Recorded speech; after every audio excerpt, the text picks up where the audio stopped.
राहत होते लोक, पण शासन काही गोरगरिबांच्या दारी आलं नाही. ते उद्या येणार असं म्हणतायत, कल्पना नाही. पण आता यवतमाळमध्ये आलोय तेव्हा यवतमाळ मधला सगळ्यात महत्वाचा प्रश्न असा आहे की उभ्या महाराष्ट्रामध्ये माझा यवतमाळ जिल्हा असं मोठं दुःख असं की सर्वाधिक शेतकऱ्यांची आत्महत्या कुठे होतात, त्या यवतमाळ जिल्ह्यात होतात. गेल्या वर्षी 291 शेतकऱ्यांनी आत्महत्या केल्या. यंदा अजून वर्ष सरायचं आहे, 230 आत्महत्या आजपर्यंत झालेल्या आहेत.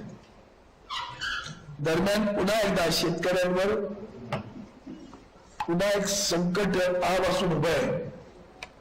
कारण गेल्या वर्षी सोयाबीनला चांगला दर मिळाला म्हणून शेतकऱ्यांनी सोयाबीन लावलं.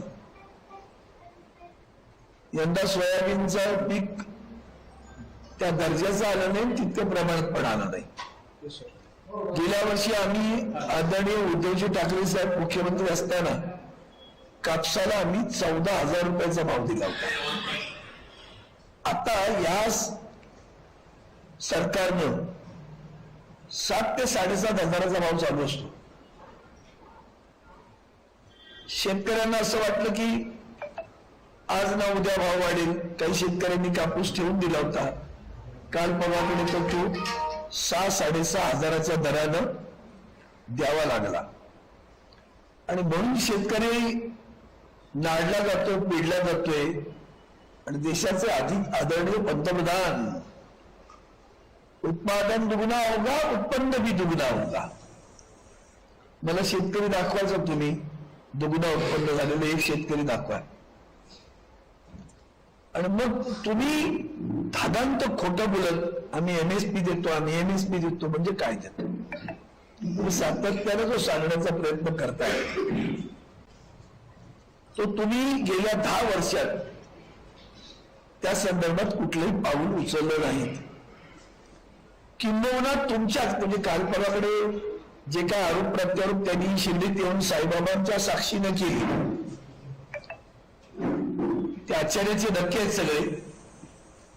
तेव्हा तुम्ही 10 वर्षात तुमच्या कारकिर्दीत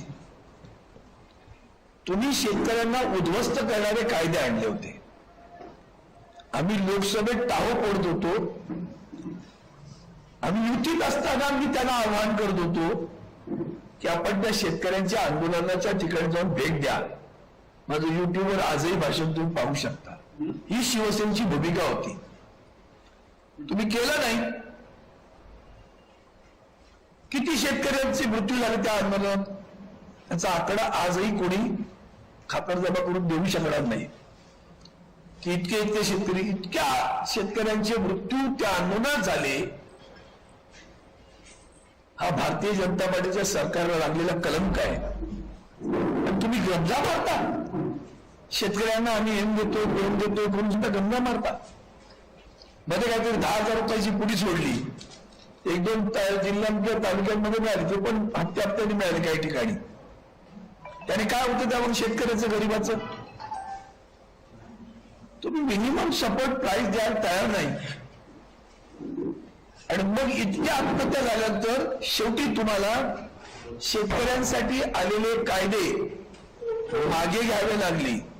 तुम्ही आणलेले तुमच्या त्या बहुमताच्या जोरावर लोकसभेत मंजूर केलेले कायदे तुम्हाला मागे घ्यावे लागते. आणि मागे घेताना आदरणीय पंतप्रधानांना देशाची क्षमा मागावी लागली. म्हणजे क्षमा मागता हूं, जो कानून मैंने लाए मैं वापस लेता हूं. यापुढे तुमच्या आयुष्यात रोज क्षमा मागण्याचेच प्रयत्न येणार आहेत का? कारण तुम्ही कामगारांच्या बाबतीत पण तेच कायदे केलेत. बेरोजगार प्रचंड प्रमाणात आहे, शेतकरी उद्ध्वस्त आहेत, बेरोजगार वळवण फिरतोय आणि तुम्ही बातम्या देताय उत्पन्न वाढलं म्हणून.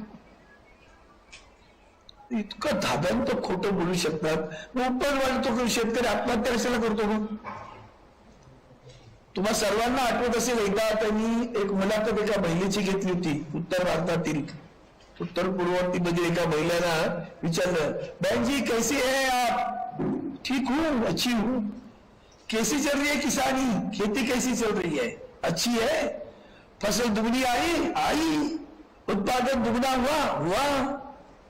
आपल्या बाबतीत पत्रकार आहेत म्हणून त्यातल्या एका पत्रकारानं जाऊन प्रत्यक्ष तिथं भेट दिली आणि त्या महिलेला गाठलं. तेव्हा त्या महिलेने उत्तर दिलं, ये क्या कौन सा फसल आपने ली थी कि आपका उत्पन्न दुगना हुआ? काय का फसल, काय का उत्पन्न, मेरी की खेती नहीं है, माझी शेतीत नाही असं म्हणाली ती. ज्या पत्रकाराने बातमी काढली त्या पत्रकाराला ताबडतोब चॅनलमधून काढून टाकलं. प्रद्युम्न, ही तुमची लोकशाही आणि हा तुमचा धार्दांत खोटा प्रचार.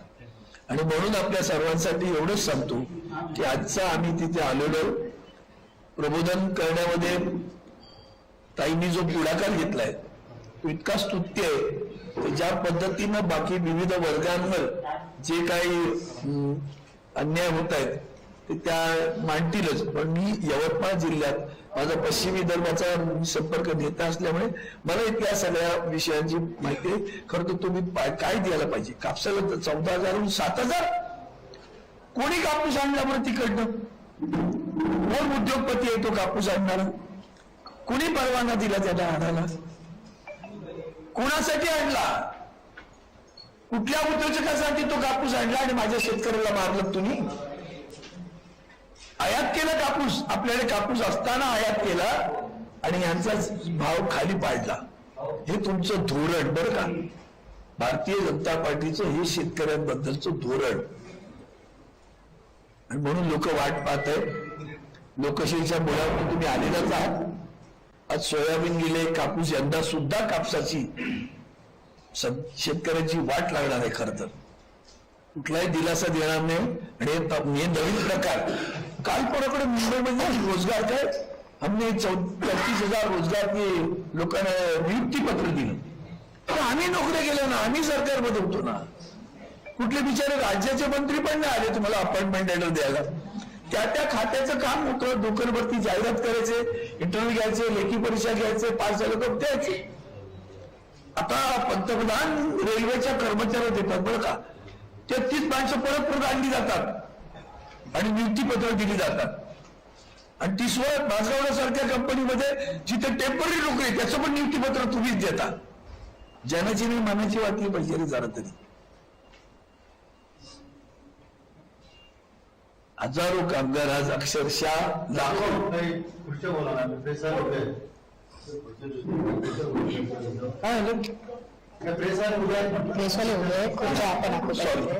सॉरी त्याच्या मध्ये खंड नको.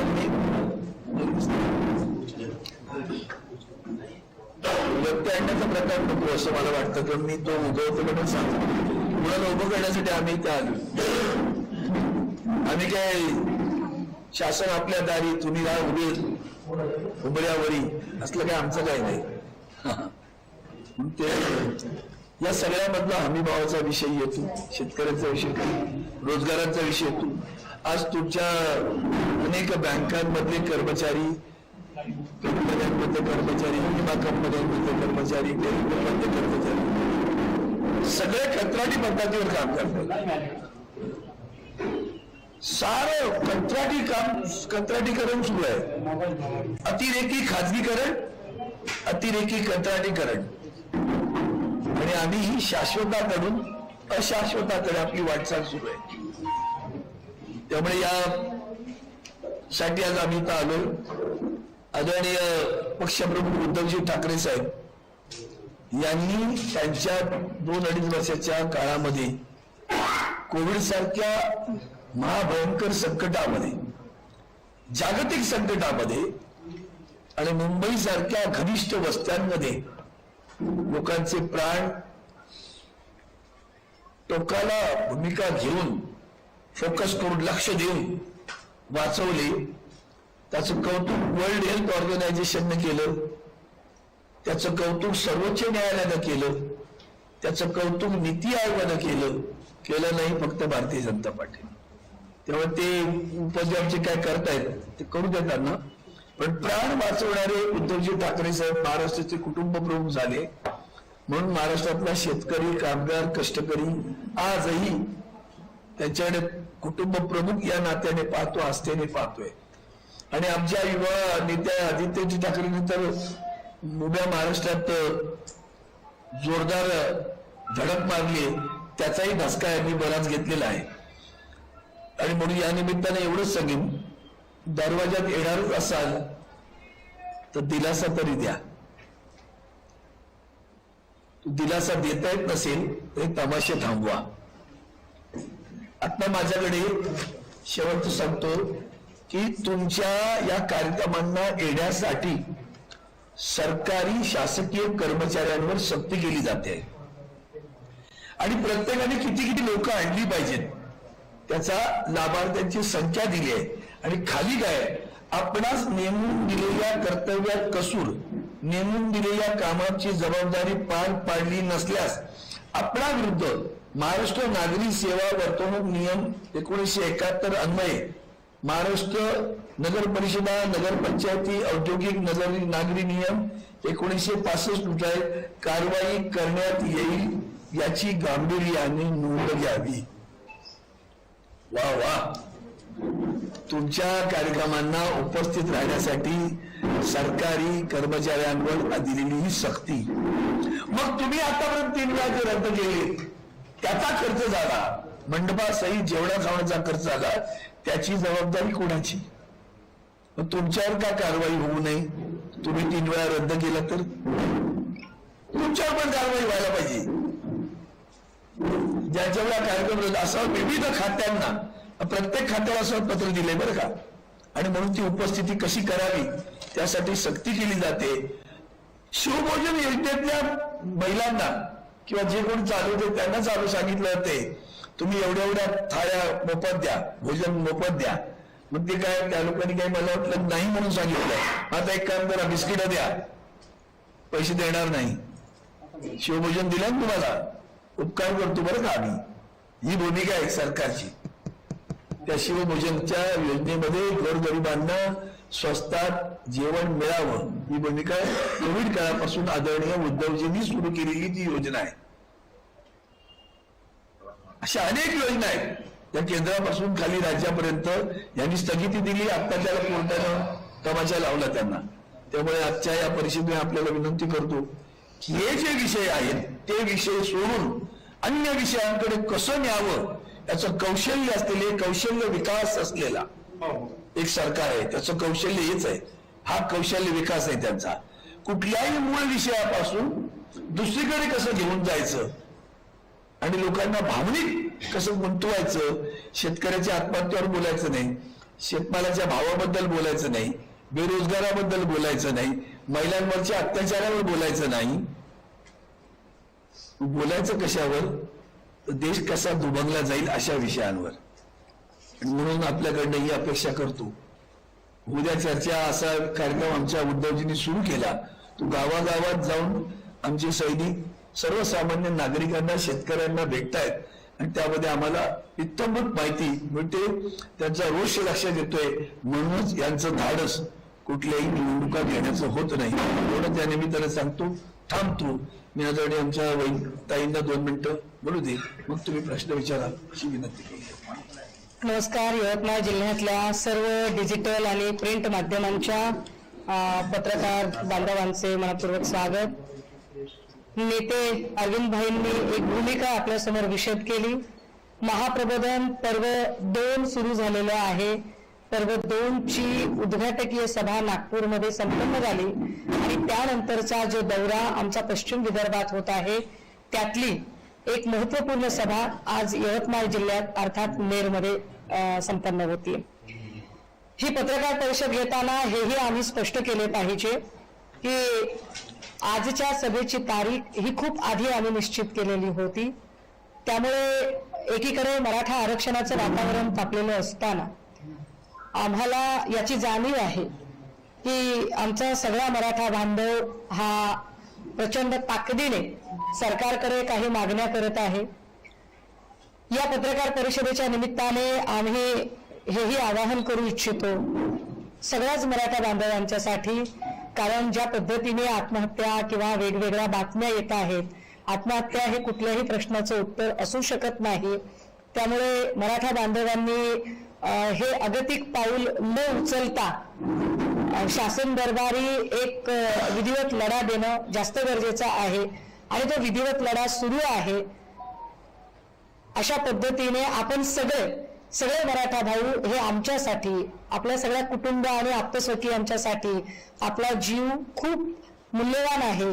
त्यामुळे त्याची सगळ्यांनी काळजी घ्यावी.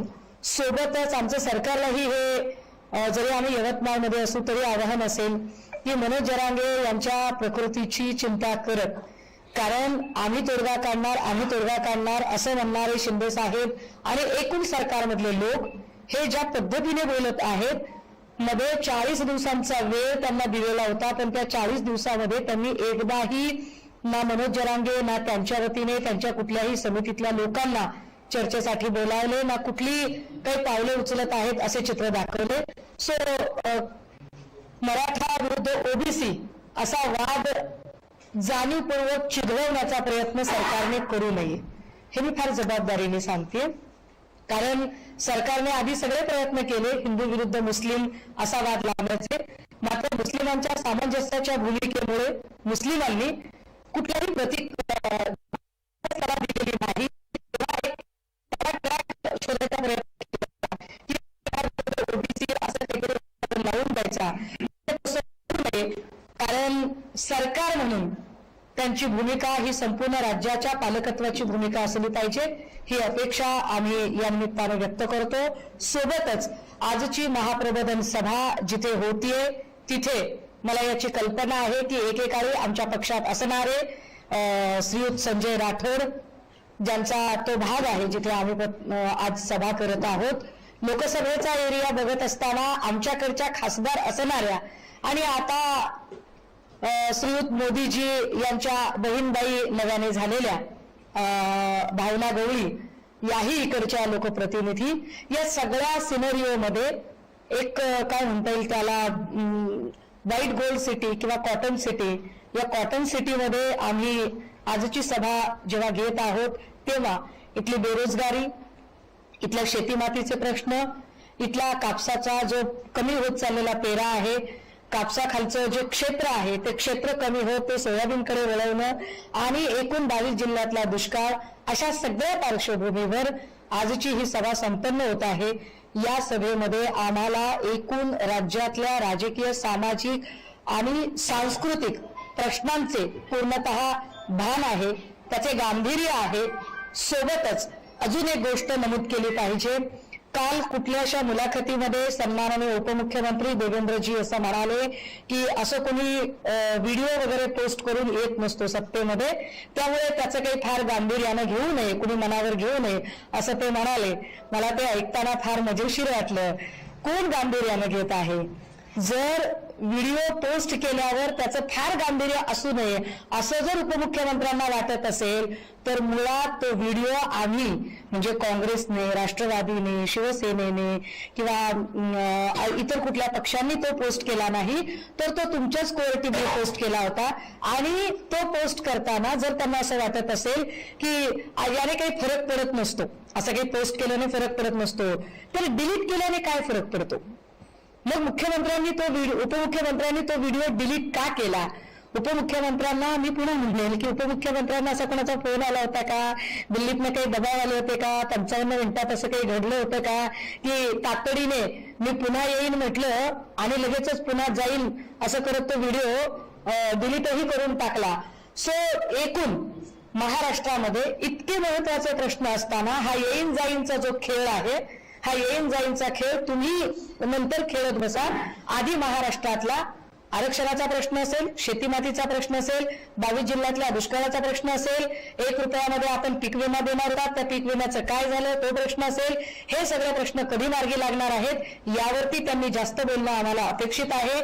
काल अंमली पदार्थाच्या संबंधाने विचारलेल्या प्रश्नावर उत्तर देताना सन्माननीय उपमुख्यमंत्री असंही म्हणाले की आम्ही लवकरच त्यात बोलणार आहोत. आपण कधी बोलणार आहात त्याचा मुहूर्त जरा आम्हाला सांगा. सरकारचं पंचांग हरवलेलं आहे का? कारण सरकारच्या पंचांगामध्ये शासन आपल्या दारीचे पण मुहूर्त अनेक निघतात, पण असे मुहूर्त वारंवार काढत असताना आपल्याकडून जो खर्च होतो तो खर्च सर्वसामान्य जनतेच्या कष्टाच्या पैशातनं भरलेल्या कराला तुम्ही खर्च करत आहात आणि त्यातनं तुम्ही 2-2 वेळा शासन आपल्या दारी, मी जसं ऐकलं की उद्या शासन आपल्या दारीचा कार्यक्रम या भागामध्ये होत आहे. एकीकडे मनोज जरांगेंची प्रकृती खालावत असताना आणि तो प्रश्न ऐरणीवर असताना सरकारला स्वतः मिरवून घ्यायची केवढी हौस आलेली आहे की या प्रश्नावर, आरक्षणासारख्या गंभीर प्रश्नावर चर्चा करायच्या ऐवजी सरकार आपल्या दारी या प्रश्नाच्या जाहिरातीवर खर्च करणे आणि स्वतःची पाठ थोपटून घेणे हा जो प्रकार आहे, हा प्रकार त्यांनी तातडीने थांबवावा. काही शिवभोजन केंद्र चालवणाऱ्या आमच्या महिला भगिनी त्यांनी सांगितलं की ताई आमच्यावर तसं कंपल्शन आहे की तुम्ही समजा 300, 350 एवढ्या प्लेटचं जेवण द्या. आम्ही म्हटलं त्यांना सकाळी 8ला जेवण होत नाही, तर ठीक आहे 300, 350 एवढे तुम्ही ऍटलिस्ट पार्लेजीचे बिस्किट पुढे तरी द्या. हे कशासाठी? काहीतरी तुमच्या पटवारी, ग्रामसेवक यांना गर्दीचे टार्गेट दिले जातात. पटवारी आणि ग्रामसेवक यांना गर्दी जमवण्याचे टार्गेट देण्यापेक्षा शेतकऱ्यांचे 7/12, 13, पीक विमा आणि शेती मोजणी याच्याशी संबंधित असणारे प्रश्न तातडीने सोडवण्याचे टार्गेट तुम्ही द्या. म्हणजे खऱ्या अर्थाने तुम्ही सर्वसामान्यांचे मुख्यमंत्री आणि सर्वसामान्यांचे प्रतिनिधित्व करणारे लोक आहात असं आम्हाला वाटेल. आणि म्हणूनच आज या पत्रकार परिषदेच्या माध्यमातून एकूण पश्चिम विदर्भातल्या वेगवेगळ्या प्रश्नांवर आपल्या सगळ्यांच्या सोबत चर्चा करण्यासाठी म्हणून ही परिषद बोलावली गेली. आपण बोलू शकाल. थँक्यू. दोन्ही विद्यार्थ्यांसाठी माझा प्रश्न आहे. मागच्या वर्षी विदर्भातील शेतकऱ्यांची जी अवस्था होती, या वर्षी पाऊस कोलमडला अनेक वेळा, त्याच्यानंतर उत्पन्न कमी झालं. कमी म्हणजे मागच्या वर्षाच्या निम्न उत्पन्न झालं असं मला म्हणता येईल. अशा अवस्थेत शेतमालाला, सोयाबीनला 3.5 ते 4.5 हजार भाव मिळत आहे. मिनिमम 42-43 सोयाबीनसाठी. कापसाचा तर अजून आम्हाला क्लिअर झालं नाही काय देते ते, परंतु सोयाबीनची जे उत्पादक आहेत त्यांच्यासाठी एवढी घातक वस्तुस्थिती आहे ही की दिवाळी प्रश्न काय तुमचा? प्रश्न विचार. दिवाळी तोंडावर आली आणि सोयाबीनला भाव अत्यल्प आहे, या संदर्भात आपलं मत काय? माझं मत विचारण्यापेक्षा मला असं वाटतं हा प्रश्न सरकारला जास्त विचारला पाहिजे. कारण सरकार पक्षातल्या ऐका ना, सरकार पक्षातल्या उपमुख्यमंत्री सन्मान्य देवेंद्रजी यांनी शेतकऱ्यांची दिंडी काढून सोयाबीनला, कापसाला 6,000 भाव मिळावा म्हणून विरोधी वाटावर असताना दिंडी काढणारे लोक आता कुठे गायब आहेत? जे कृषी मूल्य आयोगाचे सध्या अध्यक्ष झाले त्यांचे पाशा पटेल ते आता कुठे आहेत? तर मला असं वाटतं की आम्ही सातत्याने प्रश्न विचारतोय. हो, आम्ही सभागृहात विचारतोय, अधिवेशनात विचारतोय, भाई तिकडे संसदेत विचारतायत, आम्ही माझ्यासारखा माणूस सभागृहाच्या बाहेर लढाई लढतोय. परंतु ज्या सरकारने झोपलेल्या माणसाला उठवता येते, झोपेचं सोंग घेतलेल्यांना कसं उठवायचं हा खरा प्रश्न आहे. कारण विकासावर खर्च करण्यापेक्षा विकासाच्या जाहिरातीवर जास्त खर्च करणारं सरकार आम्ही आमच्या आयुष्यात पहिल्यांदा बघतोय. त्यामुळे निश्चितपणे ही परिस्थिती बदलण्यासाठी आम्ही आमच्याकडून प्रयत्न करू आणि ते प्रयत्न निवडणुकांच्या मार्गात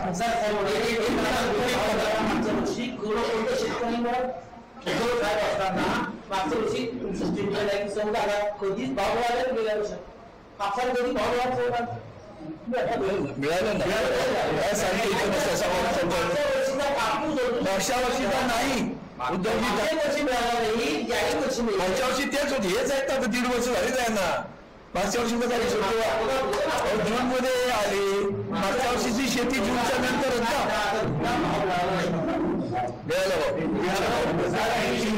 मिळालेला आहे. शिंदे अपात्र होणार नाही, त्यांना विधान परिषद भेटलं जाईल असं देवेंद्र फडणवीस काम. देवेंद्रजींनी म्हटलेली कोणती गोष्ट खरी होते ती मला सांगा. देवेंद्रजींनी असं म्हटलं होतं की वेगळा विदर्भ झाला नाही तर मी लग्नच करणार नाही. देवेंद्रजींनी असं म्हटलं की आपात धर्म नाही, शाश्वत धर्म नाही, काही झालं तरी राष्ट्रवादीशी युती नाही नाही नाही. देवेंद्रजींनी जे जे आतापर्यंत सांगितलेलं आहे त्यातली एकही गोष्ट पाळलेली नाही. उलट मला असं वाटतं की देवेंद्रजींची चाणक्य नीती त्याला म्हणता येणार नाही, मी त्यावर नागपूरला बोलूया. जी कप्ती देवेंद्र नीती आहे ती कप्ती देवेंद्र नीती पूर्णतः फसलेली आहे. आता ते जे हे सांगत आहेत की आम्ही त्यांना एक वेळ विधान परिषदेवर घेऊ जर असं काही झालंच तर, याचा अर्थ असा आहे की देवेंद्रजी स्पष्टपणे संकेत देत आहेत की होय आम्ही शिंदे साहेबांना एक डिग्निफाईड एक्झिट, एक सन्मानजनक त्यांना परतीचा रस्ता करून देणार आहोत, हा त्याचा अर्थ होतो स्पष्टपणे. अजित पवारांना मुख्यमंत्री पदाचा शब्द जो आहे तो दिला नाही असे त्यांनी काल मुलाखती दरम्यान सांगितलं. मुख्यमंत्री एकनाथ शिंदे पूर्ण वेळा नाही, आता त्यांनी शब्द दिला की नाही हे मी नक्की तुम्हाला सांगू शकले असते जर बागेश्वर बाबाची सिद्धी माझ्याकडे असती तर. सो तिथलं काय झालं ते मला माहित नाही, परंतु एकूण सगळ्या गौरगंगाल बघता एक नक्की आहे की जशी महाराष्ट्राच्या जनतेच्या मनात देवेंद्रजींबद्दल कमालीचा रोष आणि नापसंती आहे, तीच नापसंती आणि नाराजी भाजपच्या पक्षश्रेष्ठींच्या मनात देवेंद्रजींबद्दल आहे, हे मात्र मी खात्रीने सांगू शकते. मराठा आरक्षणासंदर्भात नारायण राणेंना जाब विचारणारा एक फोन जो आहे तो मराठा आंदोलकांकडून करण्यात आला. त्या आंदोलकाला नारायण राणेंकडून शिवीगाळ करण्यात आली अशी ऑडिओ पाहिजे होती. नाही, मला हे माहिती नाहीये, आपल्याकडून माहिती होते, मी माहिती आधी घेईन आणि मग त्याच्यावर व्यक्त होईल.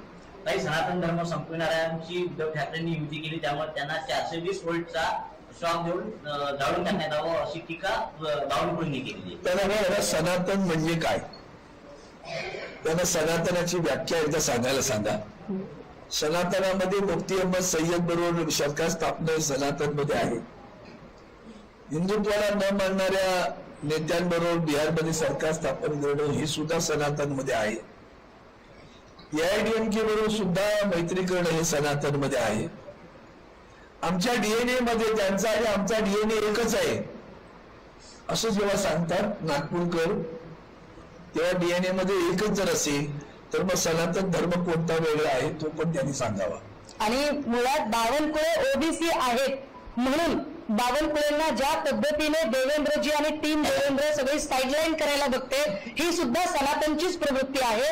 ते हिंदुत्ववादी असते तर सगळ्यांना सांभाळून घेतलं असतं, हा ओबीसी हा वेगळा असं केलं नसतं. आता आज घडीला बावनकुळे साहेबांना किंवा चंद्रकांत पाटलांना ज्या पद्धतीने साईडलाईन केलं जातं त्याला सनातन म्हणतात. सदावरती माझा माणूस नाही असं देवेंद्र फडणवीसांनी म्हटलं. सदावरती वारंवार त्यांच्या सभागृह भाषण होतात, त्यांच्या पतसंस्थेच्या बैठकी होतात, त्यावेळेस ते उल्लेख देवेंद्र फडणवीसांचा करतात आणि श्रद्धेय असा उल्लेख असतो. आणि आय लव्ह यू देवेंद्रजी, आता आय लव्ह यू देवेंद्रजी असा उल्लेख करणारे गुणरत्न, क्या ये एकतरफा मोहब्बत है क्या, ये जरा पूछना पडेल. इट इज ब्लेस्ड विथ हिम, त्यांनी आशीर्वाद देऊनच हे केलेले आहे म्हणून ते श्रद्धेय. श्रद्धेय केव्हा होतात, आशीर्वाद देण्यात का माणूस मोठा असतात तर तो श्रद्धेय होतो. तर काय याची श्रद्धेय कोणी ते कळलेलं आहे तुम्हाला. वंचितच्या बाबतीत एकूणच महाविकास आघाडीची भूमिका तळ्यात किंवा मायात अशी आहे. नाही नाही नाही नाही, अजिबात नाही. माननीय आंबेडकरजी आणि आदरणीय उद्धवजी यांच्या बैठका होत आहेत. मला वाटतं तुम्ही त्यांच्या आतावरीलच्या वागणुकीतून, बोलण्यातून, चालण्यातून तुम्हाला कुठे असं दिसलेलं नाही. किंबहुना काल परवाकडे तर आदरणीय उद्धवजी साहेब आणि आदरणीय शरद पवारांसोबत सुद्धा माननीय प्रकाश आंबेडकरांची बैठक झालेली आहे. त्यामुळे ती होईल, त्याला थोडा वेळ लागत असेल पण ते होणार, त्याची काय काळजी करण्याचं कारण नाही. देशाचे शिक्षण मंत्री धर्मेंद्र प्रधान यांनी गुजरातमध्ये परवा वेस्टर्न झोनच्या दिल्लीच्या परिषदेला भाषणात त्यांनी असं म्हटलंय की समर्थ रामदास नाही तो शिवाजी नाही, शिवाजी बनाने की फॅक्ट्री के सब समर्थन ग्रुप यहाँ बैठे, असं वक्तव्य केलं. काय म्हणतात ते भाजपच्या सगळ्याच लोकांनी, मग ते केंद्रातले नेते असतील किंवा राज्यातले नेते असतील, यांनी एक चंग बांधलेला आहे. महाराष्ट्रातले आमच्या ज्या आधारशिला आणि आमचे जे आदर्श आहेत, मग ते छत्रपती शिवराय असतील, फुले असतील, शाहू असतील, बाबासाहेब असतील, हे सगळे आदर्श मोडीत काढायचे आणि गोळवलकर, भागवत, श्यामाप्रसाद मुखर्जी हे नवं मॉडेल त्यांना स्थापित करायचे. ते मॉडेल स्थापित करण्यासाठी ते आमचा शिव, फुले, शाहू, आंबेडकर ही आधारशिला मोडीत करण्याचा प्रयत्न करतात. But we don't care. कॅमेरासमोर बसून चर्चा करू नये असं जरांगेंना आव्हान देवेंद्र फडणवीसांनी केलं आहे. त्यांनी समोरासमोर बसून या मराठा आरक्षणासंदर्भात चर्चा करावी आणि मराठा आरक्षण येणार कशा पद्धतीचं त्यांनी वक्तव्य सुद्धा केलं. मला असं वाटतं की देवेंद्र फडणवीसांनी या विषयावर तर आदरणीय उद्धवजी बाळासाहेब ठाकरे यांनी शिवसेनेच्या परवाच्या दसरा मेळाव्यामध्ये शिवसेनेची भूमिका विशद केलेली आहे, स्पष्टपणे मांडलेली आहे. ते स्वतः व्यक्तिशः जरांगेंना भेटून गेलेले आहे. आणि याच बद्दल जेव्हा आदरणीय उद्धवजी राज्याचे मुख्यमंत्री होते तेव्हा देवेंद्र फडणवीसांची जी वक्तव्य आहेत ती जरा आर्काईव्ह बंद काढा आणि ती आपण दाखवलीत तर मग लोकांना त्याचा साक्षात्कार होईल, कोण खरं कोण खोटं तेही लोकांना कळून जाईल आपोआप. परवाच उदय सामंत येऊन गेले उद्योगमंत्री आणि त्यांनी सांगितलं यवतमाळ जिल्ह्यासाठी 5,000 कोटीचा गिफ्ट जो हा मुख्यमंत्री देणार आहे. आणि एकीकडे पाहिलं तर यवतमाळ जिल्ह्यामध्ये शेतकरी तर आत्महत्या करत आहे, मात्र त्यांचे पुत्र सुद्धा मोठ्या प्रमाणात आत्महत्या करत आहे. हा गिफ्ट जिल्ह्यासाठी चॉकलेट असेल का? यवतमाळ तुम्हीच उत्तर दिलं, तुम्हाला बोलायचं कसं? यवतमाळ हा जसा मोठा 3 नंबरचा जिल्हा आहे तसा हा आत्महत्याग्रस्त शेतकऱ्यांचा जिल्हा आहे. उद्योगमंत्री उदय भाऊ यांच्याकडून आम्हाला खूप अपेक्षा आहेत. काहीतरी ते शिकले असतील आमच्याकडे राहून आणि थोडी तरी त्यांच्याकडे कमाव बुद्धी असेल असं आम्हाला आमची समजूत आहे, धारणा आहे. परंतु मी आल्यापासून जेवढी माहिती घेते त्यानुसार यवतमाळच्या MIDC मध्ये एकही नवा उद्योग आलेला नाहीये. जे काही प्लॉट्स MIDCचे आहेत तेही क्षेत्र बऱ्यापैकी कमी झालेलं आहे. असं सगळं पाहता उदय भाऊ लोकांना वेड्यात काढायचा कार्यक्रम कधीपासून हा सुरू केलाय त्यांनी, की इकडे जर उद्योगाचं क्षेत्रच नाहीये, नवीन उद्योगच आलेले नाहीयेत आणि मुंबईत असलेले उद्योग ज्या सरकारला वाचवता येत नाही, जे उद्योग गुजरातला जात आहेत ते यवतमाळ मधल्या उद्योगांबद्दल काय तोंडवर करून बोलतात. मुख्यमंत्री असताना उद्धव ठाकरे हे आता त्याचं पद घेऊ त्यामुळं त्याचा तळतळाट होतोय असं उदय सावंतांनी त्या दिवशी म्हटलं. हे आपसापोटी त्यांचं वागणं आमच्याशी आहे असं म्हणतात, ते खरंच तसं आहे का? तुम्हाला वाटतं का? मला नाही संपला विषय. तसं जर असतं ना, तसं असतं तर देवेंद्र भाऊंनी जसं म्हटलं ना, मी पुन्हा येईन, तर तसा अशी आदळ आपट केली नसती उद्धव साहेबांनी. तर उद्धव साहेबांनी स्वतः पद सोडून एक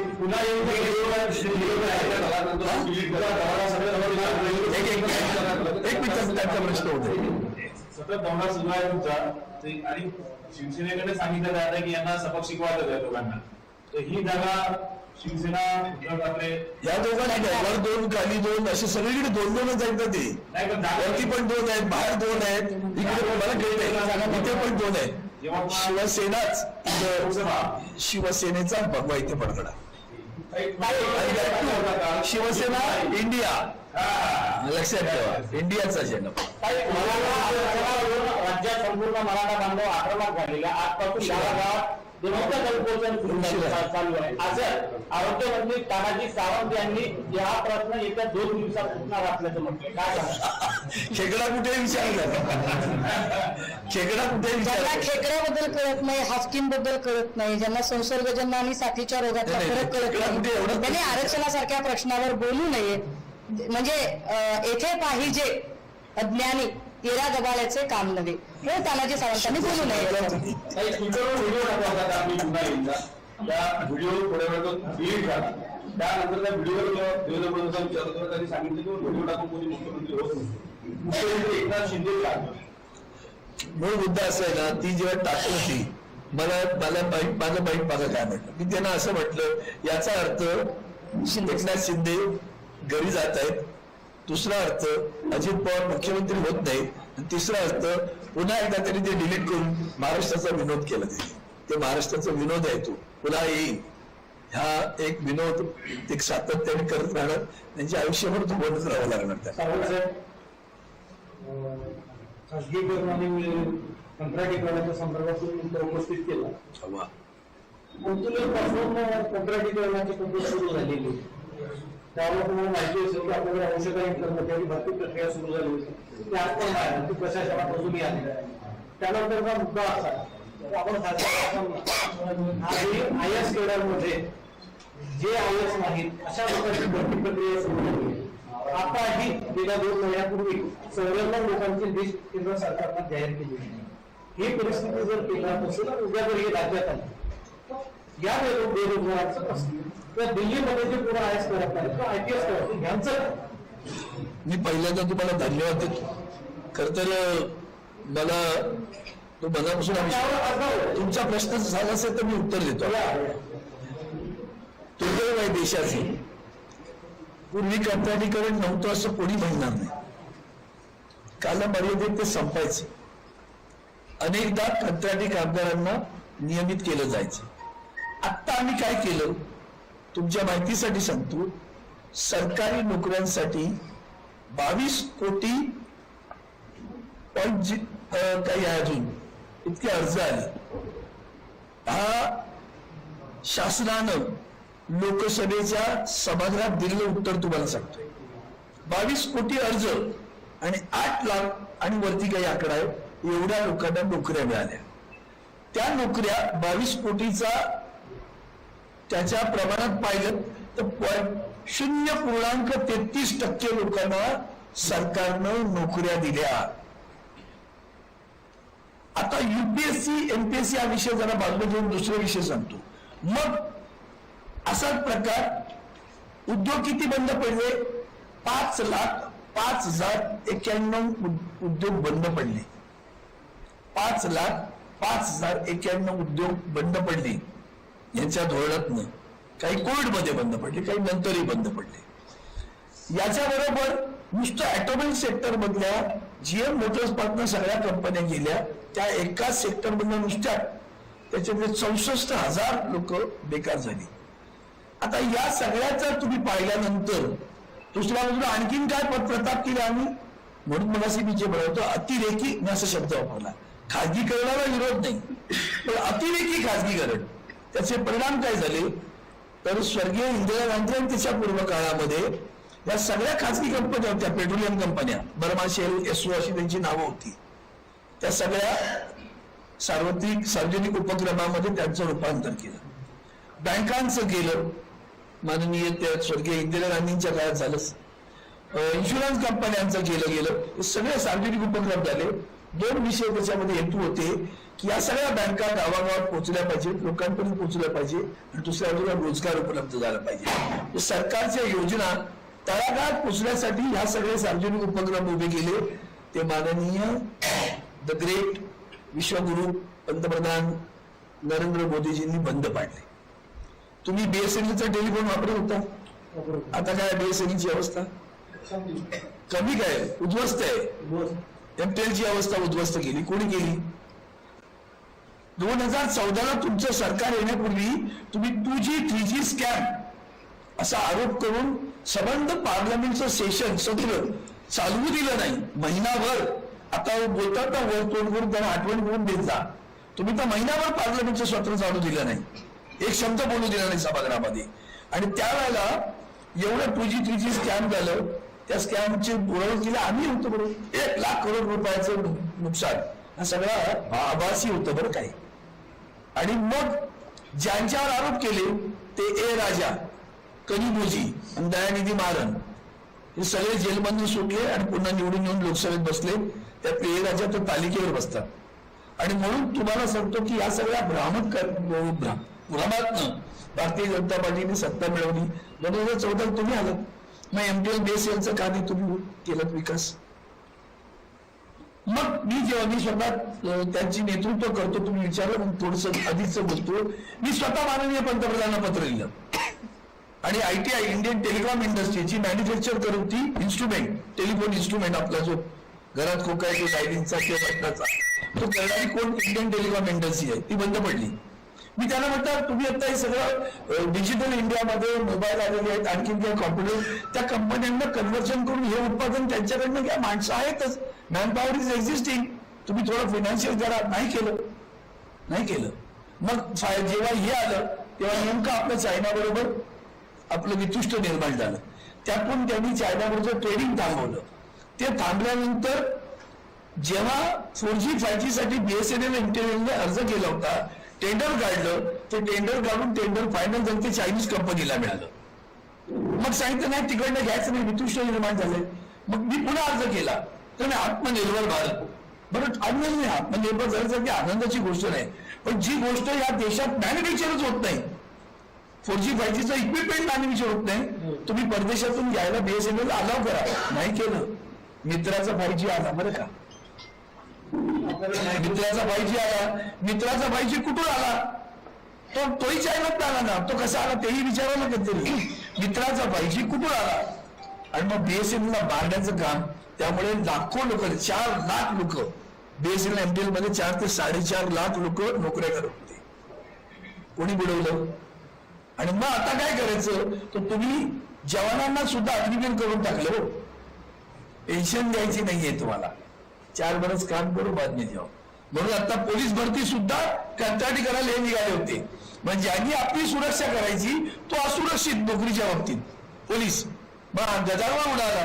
त्यामुळे ती त्या दोन्ही सगळ्या सरकारनं मागे घेतलेत आता कंत्राटी बंद. कशासाठी कंत्राटी बंद? आणि म्हणून कुठे आवश्यक आहे कुठे अनावश्यक सबब रद्द करायचं आहे माझ्या हॉटेलला तिथे मी कंत्राटच देणार ना, परमनंट नोकरी ठेवणार. पण जी लोक बँक ऑफ बरोडा नाव घेऊन बोलतोय, बँक ऑफ बरोडामध्ये 20 वर्ष कर्मचारी कॅज्युअल कर्मचारी आहे. कॅज्युअल 20 वर्षामध्ये कायदे नव्हते बरोबर. आता जो कायदा जुना होता तो 100 कर्मचारी असतील तर कारखाना बंद त्याच्यापेक्षा कमी असतील तर कारखाना बंद करण्यासाठी सरकारची परवानगी लागत नाही. हा कायदा बदलून भरती आता नव्या सरकारनं 300 कर्मचारी असले तरी कंपनी बंद करायला सरकारची परवानगी घेण्याची गरज नाही असा कायदा आदरणीय पंतप्रधान नरेंद्र मोदी यांनी आणला. मग मला सांगा कशाची शाश्वती देताय तुम्ही लोकांना? म्हणजे इंजिनियर झालेली मुलं, ग्रॅज्युएट झालेली मुलं, MBA केलेली मुलं वनवन भटकतायत, कुठेही परमनंट नाही, परमनंट नोकरीच नाही. आता असा प्रकार जिथं होतो सरकार त्याच्यात बंद करून टाकलं. आरक्षणाच्या लढ्याच्या वेळी मला आज चिंता वाटते की एखादं इतकं खाजगीकरण आहे मग आरक्षण कुठे आहे असा प्रश्न आहे. म्हणून कंत्राटी करण्याच्या बाबतीत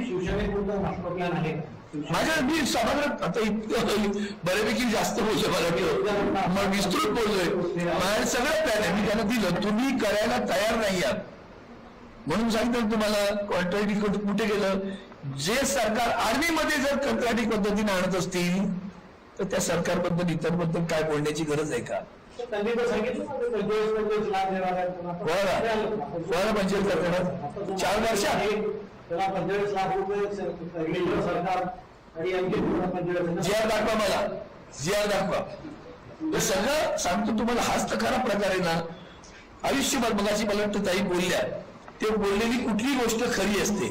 तसंच हे मोदी साहेब 2014 पूर्वी जेवढं बोलले त्याच्यात जरा व्हिडिओ दाखवा, सगळ्या आर्काइव्ह मध्ये मिळतील. जीएसटी पासून आधार कार्डापासून कसा करारून विरोध होता आणि सरकारने त्याच गोष्टी कशा केल्या आणि दाबून घे आणि म्हणून या सगळ्या संस्थांचा गैरवापर करून सगळं चालू आहे. लॉन्ड्री सुरू आहे तर लॉन्ड्रीचं बाकी पुन्हा केव्हा तरी बोलेल, भाषणात बोलेल. पण आता तुम्ही हा प्रश्न माझ्या जिव्हाळ्याचा विचारत पण तुम्हाला विसरूनपणे थोडस माहिती दिली, अधिकची माहिती दिली. सामंतांनी जे पत्र दिलं होतं पत्र जे उद्धव सामंतांनी दिले होते एका पत्रामध्ये पक्ष उद्धव ठाकरे आहेत म्हटलं आणि दुसऱ्या पक्ष उद्धव ठाकरे नाही आहेत जे पत्र आहे त्या पत्रावर आमच्या खोट्या सांगितलं असं खुलासा उद्धव सामंतांनी काल यवतमाळमध्ये केला.